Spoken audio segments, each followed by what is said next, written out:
Voilà, à la vigile de l'Assomption, à la vigile où le Seigneur va monter au ciel, il a dit à ses apôtres, encore un peu de temps, vous me verrez, puis vous ne me verrez plus, mais vous me retrouverez après.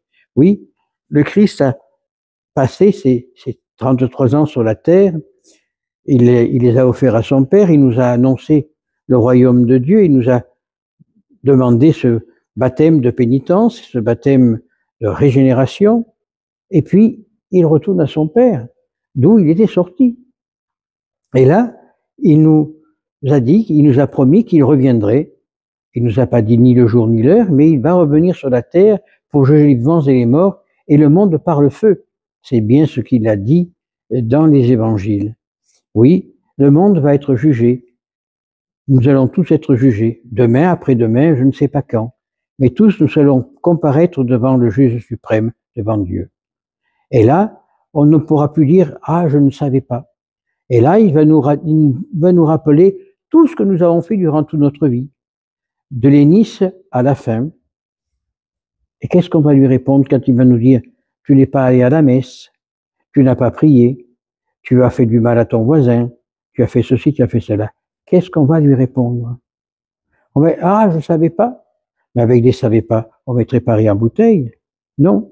Si nous ne sommes pas capables de vivre à l'heure actuelle l'absolu de l'appel de Dieu, si nous ne sommes pas capables de vivre ce que Dieu veut, de la manière que nous vivions, eh bien, on va vers le déluge. Et là, sera le temps des pleurs et des grincements de dents. C'est dans l'Évangile.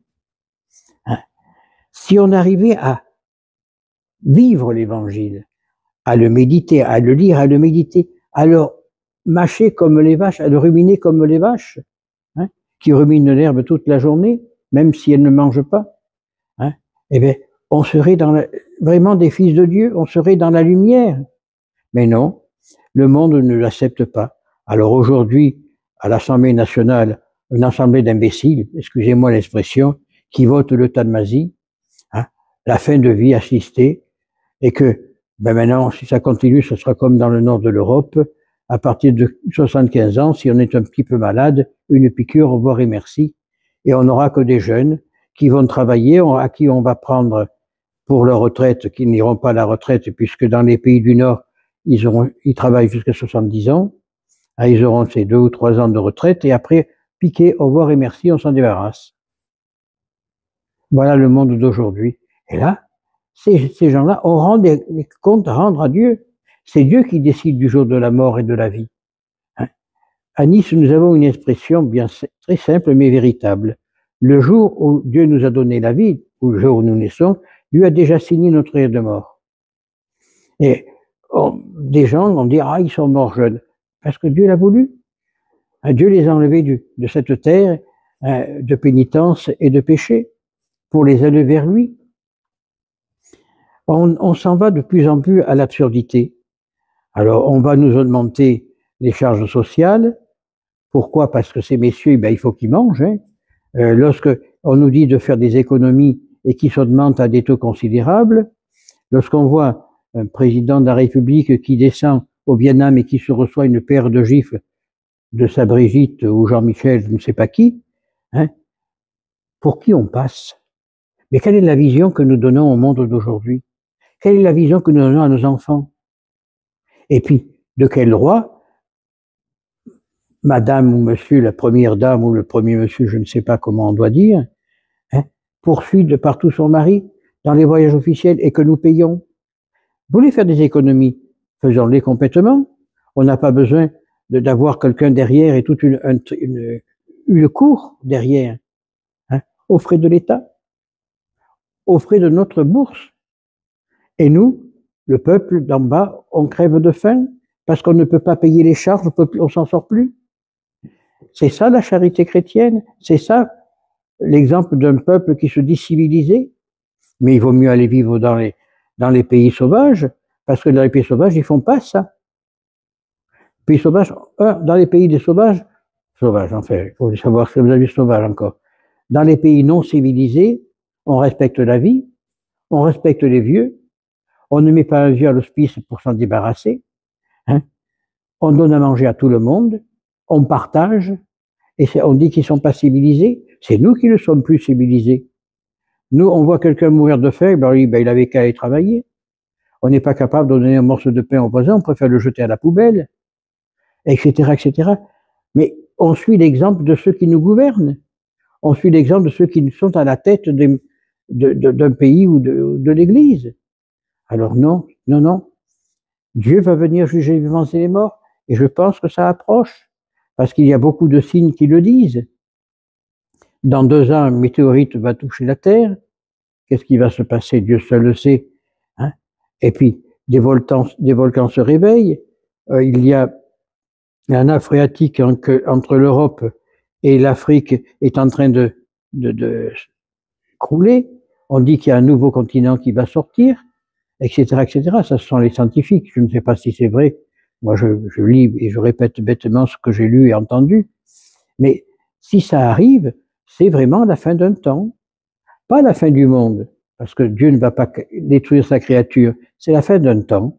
Et ce temps est achevé, comme il y a eu le temps des Égyptiens, comme il y a eu le temps des Alexandrins, des Grecs et des Romains.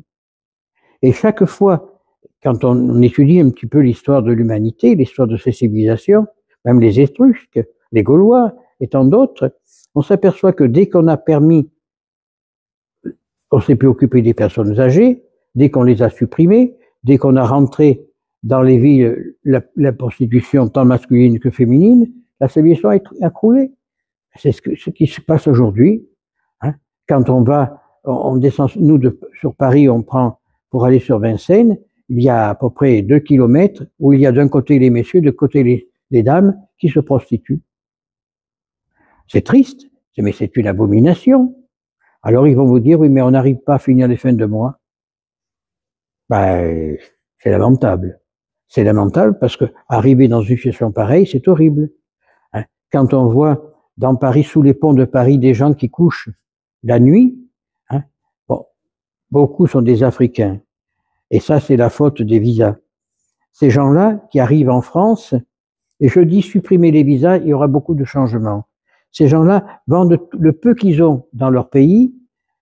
Pour eux, la France est le miroir des alouettes. Parce qu'ils voient à la télévision les feux de l'amour, plus belle la vie, pour tout commence et toutes ces émissions-là, où finalement c'est tous des gens qui ont de l'argent. Donc ici, tous les blancs ont de l'argent, on va aller chez eux pour en avoir. Ils arrivent ici, il n'y a pas de travail, il n'y a pas de logement. Ben, ils se prostituent, ils couchent sous les ponts, ils couchent dans les parcs publics, ils se roulent dans des couvertures comme des saucissons. Et là, ben, le peu d'argent qu'ils ont, ils les envoient au pays pour ne pas avoir honte. Tout ça parce qu'on a perdu les valeurs, le sens de la réalité. Et tout ça, c'est la faute de nos gouvernants qui au lieu d'arrêter cette immigration clandestine, devraient fermer nos frontières et pouvoir faire comprendre à ces gens qu'ils sont mieux chez eux qu'ici. C'est pas possible. C'est invraisemblable ce que l'on voit dans le monde d'aujourd'hui. C'est pour ça que ce sont des signes à Vancouver. Hein? Malachi Martin l'a dit. Léon XIII l'a dit. Et plus loin avant, quand on lit les quatrains de Nostradamus, il le dit. Lorsque la rose aura fleuri fané sur le sol de France, hein, arrivera des catastrophes. Et la rose a fané avec le départ de Flamby, avec le départ de François Hollande, c'est la mort du socialisme et du communisme ensuite. Ben, la rose a fané. Qu'est-ce qu'il reste? Plus rien. Heureusement qu'elle a fané d'ailleurs, parce qu'autrement on serait dans une catastrophe abominable. Mais le monde va mal, et c'est prédit dans les quatrains, dans toutes les prophéties anciennes, on retrouve les situations identiques. Plutôt que d'écouter les prophéties et de faire changer ces prophéties, de les faire mentir, on les vit, on les assume et on les met en réalité. Quand on voit, Notre-Dame de Pontmain a dit qu'il fallait prier pour la sauvegarde du pays et qu'elle a sauvé Paris des Prussiens. Ah oui, mais maintenant c'est plus les Prussiens, c'est les musulmans. Et Marie est abandonnée.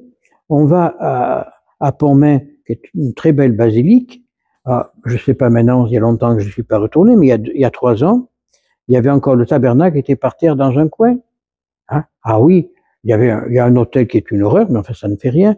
Et puis, à la place du tabernacle, il y a un gros trône où se met le soi-disant célébrant, président d'assemblée. Tout ça, c'est des insultes au bon Dieu. Et quand Dieu, on l'insulte, il s'en va.